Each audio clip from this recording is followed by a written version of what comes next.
Hello दोस्तों, welcome to सर्वम academy. तो आज से हम लोग एक सीरीज को स्टार्ट करने जा रहे हैं और इस सीरीज में हम लोग उन सभी फैक्ट को जो कि जीएस से रिलेटेड हैं, रेलवे और एसएससी के एग्जाम्स में आए हुए हैं, तो उनको हम लोग यहाँ पर कवर करेंगे। और इसमें मैंने उन फैक्ट्स को लिया है जो कि रेलवे और एसएससी के एग्जाम्स में आए हुए हैं। उन सभी को मैंने वन लाइनर की फॉर्म में अरेंज कर दिया है, जिससे कि कम टाइम में हम लोग ज्यादा क्वेश्चंस को यहाँ पर कवर कर पाएंगे। और ये सीरीज आने वाले रेलवे और एसएससी के जो एग्जाम्स हैं उसके लिए बहुत ही ज्यादा इंपॉर्टेंट है। यानी कि रेलवे और एसएससी के दोनों एग्जाम्स के कंबाइंड फॉर्म हम लोग यहाँ पर करने वाले हैं, ठीक है। और जो कि 2024 में और 25 में जो भी एग्जाम्स होंगे उसके लिए भी बहुत ही ज्यादा इंपॉर्टेंट होने वाली है। इसके अलावा कोई अदर एग्जाम भी है तो उसके लिए भी ये बहुत ज्यादा इंपॉर्टेंट होगी। और इसमें हम लोग बिल्कुल एक कंप्लीट जीएस के बारे में बात करेंगे, ठीक है। यानी कि ये हमारी पूरी एक जीएस की कंप्लीट बुकलेट होगी और इसमें हम लोग सभी सब्जेक्ट्स के बारे में बात करेंगे जो कि रेलवे और एसएससी के एग्जाम्स में पूछे जाते हैं। यानी कि बिल्कुल एक अपडेटेड कंटेंट यहाँ पे आपको देखने को मिलेगा। तो इस जीएस की बुकलेट में हम लोग हिस्ट्री के बारे में बात करेंगे, ज्योग्राफी, पॉलिटी, इकोनॉमिक्स, साइंस और स्टैटिक जीके, यानी कि इन सभी के बारे में हम लोग बात करेंगे। जो जो इंपॉर्टेंट फैक्ट बन सकते हैं या जो जो प्रीवियस ईयर में आए हुए हैं उन सभी को हम लोगों ने यहाँ पर अरेंज किया है। तो चलिए बिना देरी किए अपनी क्लास को शुरू करते हैं। तो आज की वीडियो में हम लोग बात करेंगे अपने हिस्ट्री वाले सब्जेक्ट से, और इसमें जो हिस्ट्री का फर्स्ट लेक्चर होता है उसके बारे में यहाँ पर बात करेंगे। तो चलिए शुरू करते हैं। तो हिस्ट्री का जो हमारा फर्स्ट लेक्चर होता है वो होता है हमारा स्टोन एज, ठीक है। और स्टोन एज से बनने वाले फैक्ट हम लोग यहाँ पर कवर करेंगे। इस तरीके के आपको फैक्ट देखने को मिलेंगे जो कि बिल्कुल बाइलिंगुअल फॉर्मेट में हैं और एग्जाम्स के लिए बहुत ही ज्यादा इंपॉर्टेंट है। और इस क्लास की पीडीएफ भी आपको मिलेगी हमारे टेलीग्राम चैनल पर, यानी कि जो बिल्कुल बाइलिंगुअल पीडीएफ है ये पीडीएफ आपको हमारे टेलीग्राम चैनल पर मिल जाएगी। तो वहां से जाकर के उसको आप लोग डाउनलोड कर सकते हैं। और अभी तक आपने हमारा चैनल सब्सक्राइब नहीं किया है तो एक बार चैनल को सब्सक्राइब कर लें। बाकी ये हमारी सोशल साइट्स हैं, इससे आप हमसे जुड़ सकते हैं। तो चलिए बिना देरी किए हम लोग अपनी क्लास को यहाँ पर शुरू करते हैं। तो आज हम लोग फैक्ट के बारे में बात करेंगे जो कि हिस्ट्री के फर्स्ट चैप्टर से होंगे, स्टोन एज से होंगे। तो चलिए शुरू करते हैं। तो मोस्ट इंपॉर्टेंट क्वेश्चन यहाँ पर रहने वाले हैं, ठीक, जो एग्जाम्स में है वो भी, इसके अलावा जो एडिशनल फैक्ट्स हैं वो भी। तो चलिए शुरू करते हैं। तो सबसे पहले हम लोग बात करेंगे पहले फैक्ट के। इसमें कह रहा है कि the period in which no written evidences are found, यानी कि वह काल जिसमें कोई भी लिखित प्रमाण नहीं मिलता, ठीक है। यानी कि ह्यूमन हिस्ट्री का एक ऐसा टाइम पीरियड जिसमें कोई भी रिटन एविडेंस या फिर लिखित साक्ष्य नहीं मिलता, तो उसको हम लोग प्री हिस्टोरिक पीरियड यानी कि प्रागैतिहासिक काल बोलते हैं। वहीं बात करते हैं अगला क्या हमारा कि the history of prehistoric period is written on the basis of, यानी कि प्रागैतिहासिक काल का जो इतिहास है वो किसके आधार पर लिखा गया है, तो ये आर्कियोलॉजिकल सोर्सेज यानी कि पुरातात्विक शोध के आधार पर लिखा गया है, क्योंकि लिखित तो यहाँ से कुछ मिला ही नहीं। अगली बात करते हैं, अगला हमारा क्या है कि stone age is placed under which period, यानी कि पाषाण युग को किस काल में रखा गया है, तो इसी पीरियड में रखा गया है, यानी कि प्री हिस्टोरिक पीरियड में ही पाषाण युग को रखा गया है। यानी कि वो टाइम पीरियड जिसमें ह्यूमंस ने केवल स्टोन्स का यूज किया है और कोई भी रिटन सोर्स यहाँ से नहीं मिला है। अगले की बात करते हैं। अगला हमारा यहाँ पर है कि from the contents of the Copenhagen museum a triangular division of stone, bronze and iron age was done by, यानी कि जो कोपेनहेगन संग्रहालय की सामग्री से पाषाण, कांस्य और लौह युग का एक त्रिकोणीय विभाजन किसके द्वारा किया गया है, ठीक है। यानी कि अगर हम लोग टूल्स के बेस पर बात करें तो हिस्ट्री को हम लोग 3 पार्ट्स में डिवाइड करते हैं। एक हमारा स्टोन एज हो गया, ठीक है, एक हमारा ब्रॉन्ज एज हो गया और एक हमारा आयरन एज हो गया। तो ये जो डिवीजन किया है ये किसने किया है, उस व्यक्ति का नाम पूछ लेता है तो किसने किया, तो सीजे थॉमसन ने ये डिवीजन किया है। तो यहाँ से कई बार क्वेश्चन बन जाता है। फिर यहाँ पर अगले फैक्ट की हम लोग बात करेंगे। अगला फैक्ट है कि पैलियोलिथिक पीरियड, मेसोलिथिक पीरियड और neolithic period are the chronological sequence of, यानी कि जो पुरापाषाण काल, मध्य पाषाण काल और नवपाषाण काल कालानुक्रमिक अनुक्रम है किसका है, तो प्रागैतिहासिक काल यानी कि प्री हिस्टोरिक पीरियड का ही है। एक्चुअली प्री हिस्टोरिक पीरियड बोल दीजिए या फिर स्टोन एज बोल दीजिए या फिर स्टोन एज के यही तीनों पार्ट्स है हमारे, उसको बोल दीजिए, ठीक है।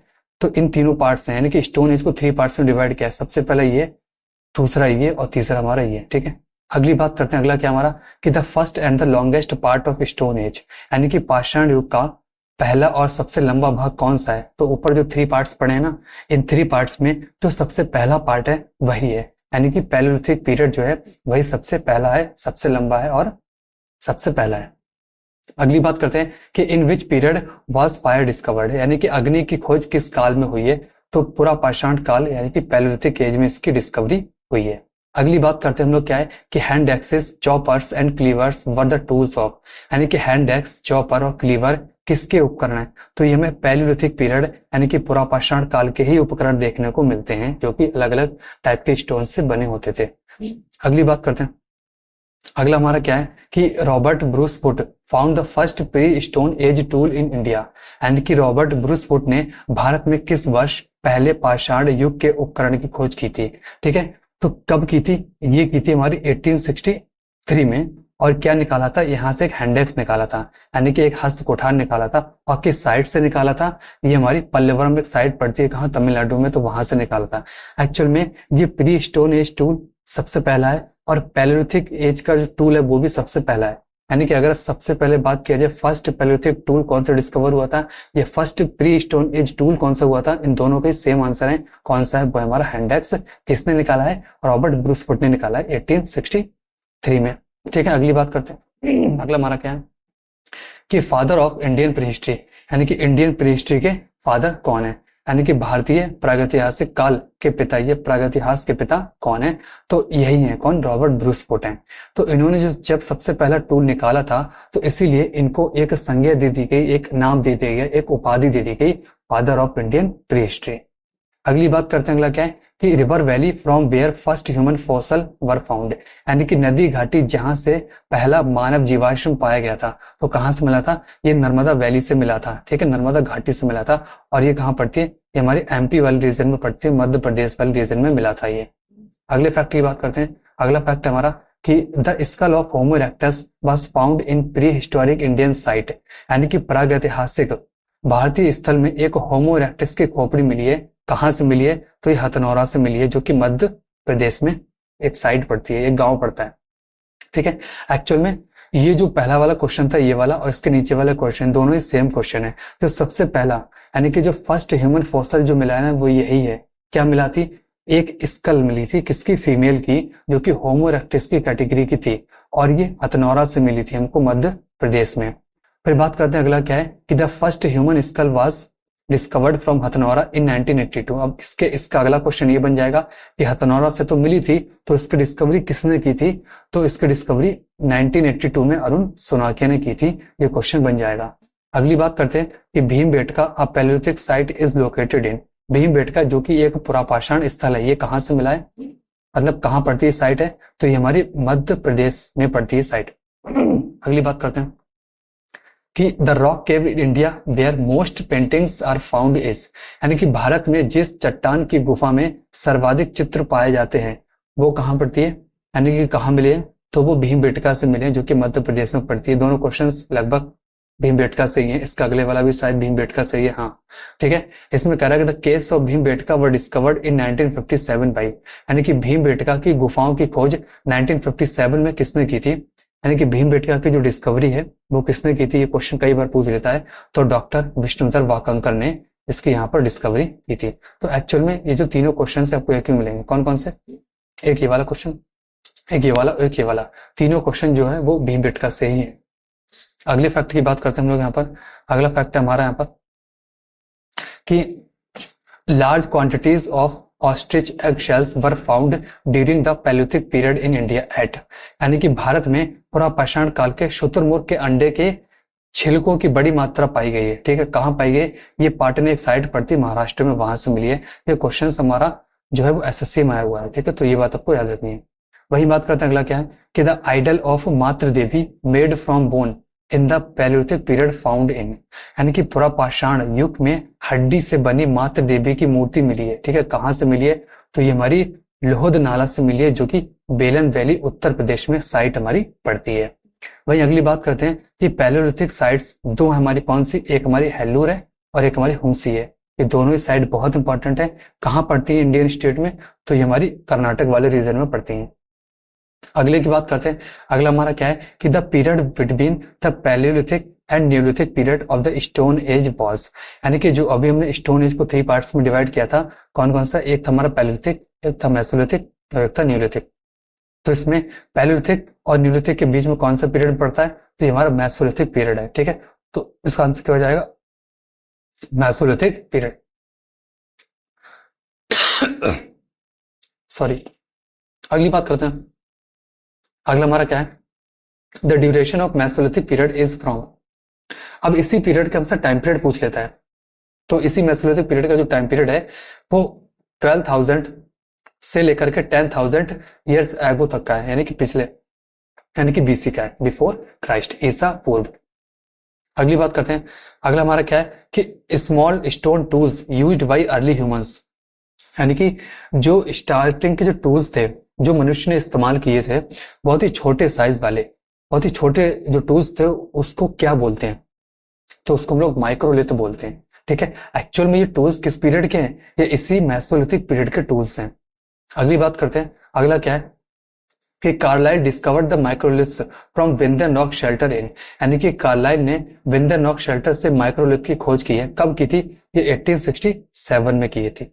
फिर बात करते हैं कि टूल्स ऑफ मेसोलिथिक पीरियड पर, यानी कि अब जो छोटे साइज के टूल्स हैं इसमें भी हमें कई सारी कैटेगरी देखने को मिलती है, जिसमें हमें ट्रपेज, ट्राइंगल और ल्यूनर्स देखने को मिलते हैं। मतलब बहुत ही छोटे साइज के, जैसे एरो टाइप के टूल्स मिल गए, ठीक है, या फिर इस तरीके के टूल्स आपको देखने को मिलेंगे। ये तो बहुत ही छोटे साइज के एरो साइज के टूल्स हमें यहाँ से इस पीरियड से देखने को मिलते हैं। वहीं अगली बात करते हैं। अगला क्या है कि animal husbandry was started in, यानी कि पशुपालन की शुरुआत कब हुई थी?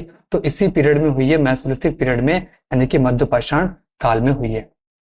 अगली बात करते हैं। अगला क्या है कि first animal domesticated by man, यानी कि मनुष्य द्वारा पालतू बनाया गया सबसे पहला जानवर कौन सा था? तो वो हमारा डॉग था, यानी कुत्ता। तो कई बार क्वेश्चन यहाँ से बन जाता है। अगली फैक्ट की बात करते हैं। अगला क्या है कि the evidence of domestication of animals in mesolithic period are found in, यानी कि जो डोमेस्टिकेशन की शुरुआत इस पीरियड में तो हुई है, लेकिन इसके हमें एविडेंस कहाँ से देखने को मिलते हैं? तो इसके एविडेंस हमें बाघ और राजस्थान से देखने को मिलते हैं, ठीक है। फिर अगली बात करते हैं। अगला क्या है कि लार्जेस्ट मेसोलिथिक साइट, यानी कि भारत का सबसे बड़ा जो मध्यपाषाण स्थल है वो कहाँ है या फिर कौन सा है? तो राजस्थान में पड़ता है। वो क्या नाम है? बागौर, यही वाला, जहां से हमें एविडेंस मिले हैं डोमेस्टिकेशन के। अगली बात करते हैं कि जो हमारा कि सराय नहर राय और जो मैदा आर एसोसिएटेड विद, यानी कि जो सराय नहर राय और जो मैदा है वो किससे जुड़े हुए हैं? ये दोनों साइट्स किससे रिलेट करती हैं? तो ये हमारे मेसोलिथिक एज, ठीक, उससे रिलेट करती है, जो कि कल्चर डेवलप हुए थे हमारे गंगा वैली में, जो गंगा घाटी है उस वाले रीजन में जो कल्चर्स डेवलप हुए थे, तो उसी में हमारी साइट देखने को मिलती है। और ये दोनों साइट्स हमारे कहाँ के हैं? यूपी के हैं, यानी दोनों ही हमारे यूपी वाले रीजन में साइट्स हमें देखने को मिलती है। फिर बात करते हैं। अगला क्या है कि मेसोलिथिक साइट पैरसा इज लोकेटेड इन, यानी कि मध्यपाषाण स्थल जो पैरसा है वो कहाँ पड़ता है? तो ये हमारा बिहार में पड़ता है, ठीक है। तो कई सारी साइट्स आपको बिहार में, उत्तर प्रदेश में, मध्य प्रदेश में, ठीक है, और महाराष्ट्र में देखने को मिलेंगी। वही बात करते हैं। अगला क्या है कि 3 human skeletons from the same grave is found from, यानी कि एक ही कब्र में 3 मानव कंकाल कहाँ से मिले हैं? तो ये हमें दमदमा से मिले हैं, जो कि उत्तर प्रदेश में साइट पड़ती है, ठीक है। बहुत इंपॉर्टेंट क्वेश्चन है, कई बार यहाँ से क्वेश्चन पूछ लेता है। अगली बात करते हैं। अगला क्या है कि Pachmarhi a mesolithic site is located in, Pachmarhi जो कि एक मध्यपाषाण स्थल है, कहाँ स्थित है? तो ये हमारा मध्य प्रदेश में पड़ता है। वहीं अगली बात करते हैं कि the ancient most evidence of paddy cultivation in the Ganga valley is found in, यानी गंगा घाटी में धान की खेती, बहुत इंपॉर्टेंट है, धान की खेती का सबसे प्राचीनतम प्रमाण कहाँ से मिला है? तो ये हमारा लहुरा देव उत्तर प्रदेश से मिला है। तो कई सारी साइट्स आपको उत्तर प्रदेश में देखने को ही मिलेंगी।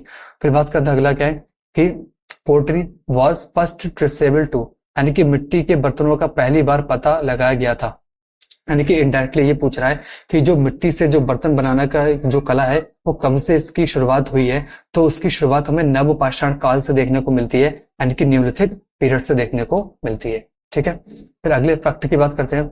अगला फैक्ट हमारा कि humans started agriculture and permanent shelter in, यानी कि मनुष्य ने कृषि और स्थायी आश्रय शुरू किया है। कब से शुरू किया है ये क्वेश्चन पूछ रहा है, ठीक है। तो जो कृषि की शुरुआत है और स्थायी आश्रय, मतलब एक ही जगह घर बनाकर रहने की जो परंपरा है, व्यवस्था है, वो कब से शुरू हुई है? वो हमारी न्यूलिथिक पीरियड से, यानी कि नवपाषाण काल से इसकी शुरुआत हुई है। वही बात करते अगला क्या है कि early crops cultivated by man, यानी कि मनुष्य द्वारा उगाई जाने वाली सबसे पुरानी फसलें जो हैं वो कौन कौन सी हैं? तो एक हमारी व्हीट है, एक बार्ले, यानी कि जौ और गेहूं। और अगर इन दोनों में भी पूछ लेगा तो हम लोग किसके साथ जाएंगे? बार्ले के साथ जाएंगे, इनकी जौ को सबसे पहले उगाया गया था। फिर अगली बात करते हैं, अगला क्या हमारा कि in which period was wheel discovered, यानी कि किस काल में पहिए की खोज हुई थी। तो इसी पीरियड में हुई है, न्यूलिथिक पीरियड में, यानी कि नवपाषाण काल में हमारी पहिए की खोज हुई है।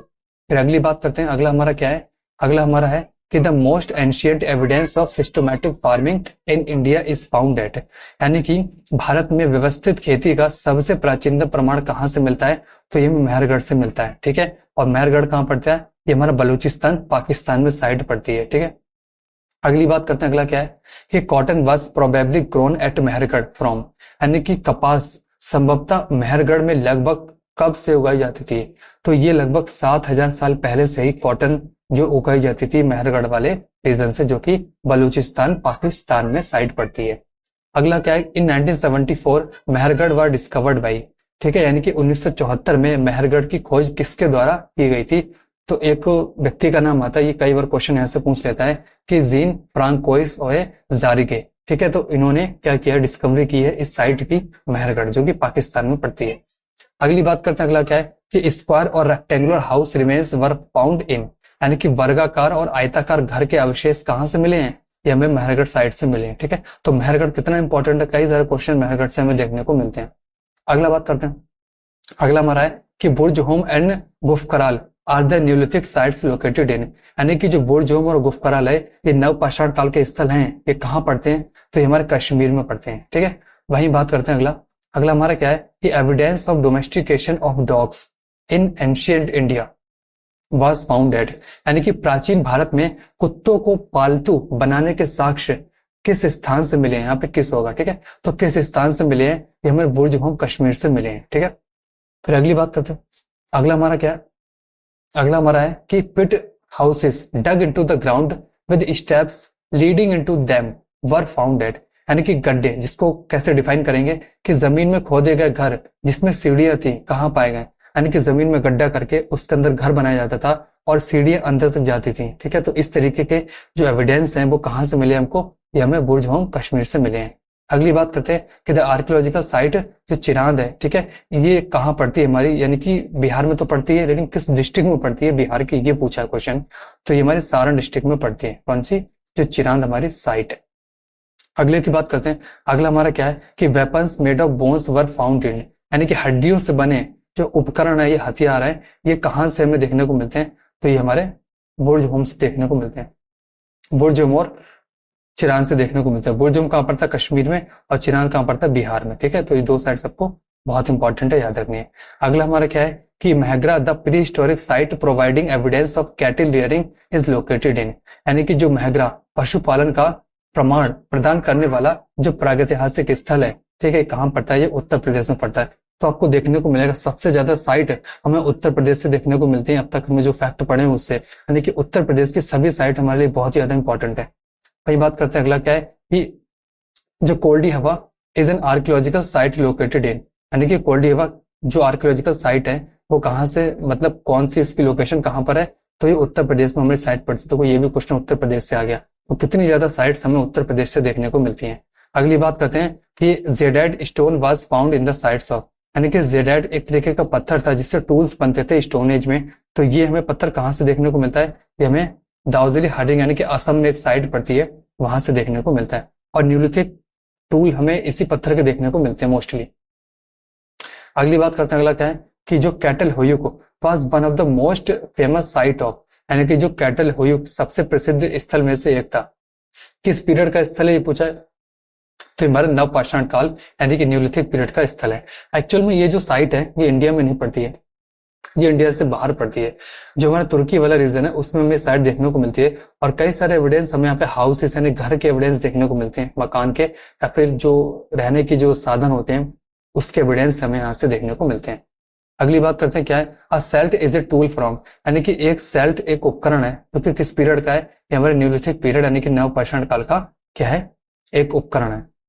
अगली बात करते हैं क्या है कि in India the practice of erecting megaliths began, ठीक है, यानी कि भारत में मेगालिथ बनाने की प्रथा शुरू हुई थी। कब से शुरू हुई ये पूछा है, तो मेगालिथ क्या होता है इसके बारे में बात करते हैं। मेगालिथ एक्चुअल में बहुत ही बड़े बड़े पत्थर्स को रख करके एक अलग स्ट्रक्चर बनाई जाती थी, उसी को हम लोग मेगालिथ बोलते हैं। जैसे एक पत्थर ने बड़ा सा यहाँ रख दिया, एक यहाँ रख दिया, ठीक है, इसके ऊपर बड़ा सा पत्थर यहाँ रख दिया, और यहाँ पे किसी की कब्र बना दी। तो इस तरीके के स्ट्रक्चर्स हम लोग मेगालिथिक कल्चर में पढ़ते हैं। और ये जो प्रैक्टिस है कब से शुरुआत हुई है, तो लगभग 3000 साल पहले ये हमें देखने को मिलते हैं।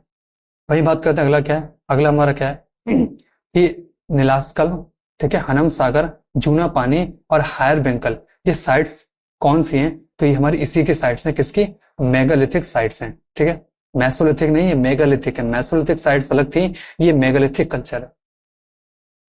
अगली बात करते हैं, अगला हमारा क्या है कि the chalcolithic age is also known as, यानी कि ताम्रपाषाण युग को ताम्रपाषाण युग के नाम से भी जाना जाता है, ठीक है। क्यों जाना जाता है, ये क्वेश्चन पूछा है, ठीक, या फिर इसको और किस नेम से जानते हैं, तो जैसे कि इसके नाम से आपको क्लियर हो रहा है कि चालकों का मतलब होता है कॉपर और लिथिक का मतलब होता है क्या, स्टोन। यानी कि अब तक जो स्टोन एज हमने पढ़ा था उसमें जो टूल्स थे वो सिर्फ स्टोन्स के बनते थे, लेकिन अब कॉपर की जब डिस्कवरी हो गई है तो कॉपर के टूल्स भी बनेंगे स्टोन के साथ साथ, तो इसलिए इस पीरियड को हम लोग कॉपर एज भी नाम दे देते हैं। फिर बात करते हैं अगला क्या है कि first metal used by man, यानी कि मनुष्य द्वारा प्रयुक्त पहली धातु कौन सी थी, तो कॉपर थी। ये कई बार क्वेश्चन बन जाता है, बहुत इंपॉर्टेंट है, ठीक है। अगला क्या है कि largest Chalcolithic site in India, यानी कि भारत में सबसे बड़ा जो ताम्रपाषाण स्थल है वो कौन सा है, तो वो हमारी दैमाबाद है, ठीक है, और ये हमारा महाराष्ट्र में पड़ता है, ठीक है। एक्चुअल में ये में एक और साइट देखने को मिलती है, जब हम हड़प्पन सिविलाइजेशन को पढ़ेंगे तो उसमें हमें दैमाबाद बहुत इंपॉर्टेंट साइट देखने को मिलती है। अगली बात करते हैं, अगला हमारा क्या है कि द आर्कियोलॉजिकल साइट ऑफ इनाम गांव इज सिचुएटेड इन, यानी कि इनाम गांव एक पुरापाषाण स्थल है, कहाँ स्थित है, तो ये हमारा महाराष्ट्र में स्थित है, ठीक है, बहुत इंपॉर्टेंट है। ये एक्चुअल में क्या है, ये चालकोलिथिक साइट है, ठीक है, महाराष्ट्र की। वही बात करते हैं, अगला क्या है कि नब्दा टोली जो कि मध्य प्रदेश में पड़ती है, वॉज एक्सकवेटेड बाई, यानी कि नब्दा टोली है, ये नब्दा टोली है जो कि मध्य प्रदेश में है, इसकी खुदाई किसके द्वारा की गई थी, तो एच.डी. संकाली ने इसकी खुदाई कराई थी।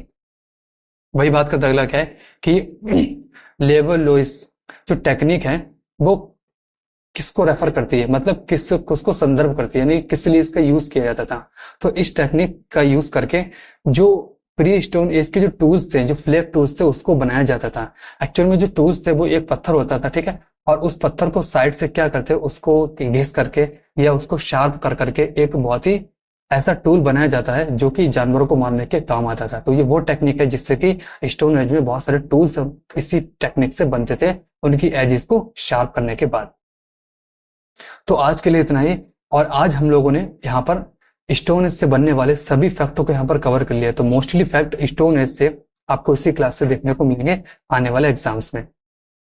बाकी बात करेंगे हम लोग यहाँ पर कुछ जो क्यूआर्स मैंने यहाँ पर लगाए हैं, ये हमारे कुछ जो लिंक्स हैं, क्यूआर्स हैं, ये आपको पीडीएफ में बिल्कुल ऐसे ही मिल जाएंगी। ये हमारी यूट्यूब की है, ये टेलीग्राम की है, ये इंस्टा की है, ये ट्विटर की है, और ये व्हाट्सएप चैनल और ये फेसबुक की है, ठीक है। तो इसको क्लिक करके आप डायरेक्टली पेज पर पहुंच सकते हैं और हमसे जुड़ सकते हैं। और बहुत ही इंपॉर्टेंट एक बेहतरीन सीरीज होने वाली है, इसमें हम लोग कंप्लीट जीएस को करेंगे, जो भी इंपॉर्टेंट फैक्ट आए हुए हैं, ठीक है।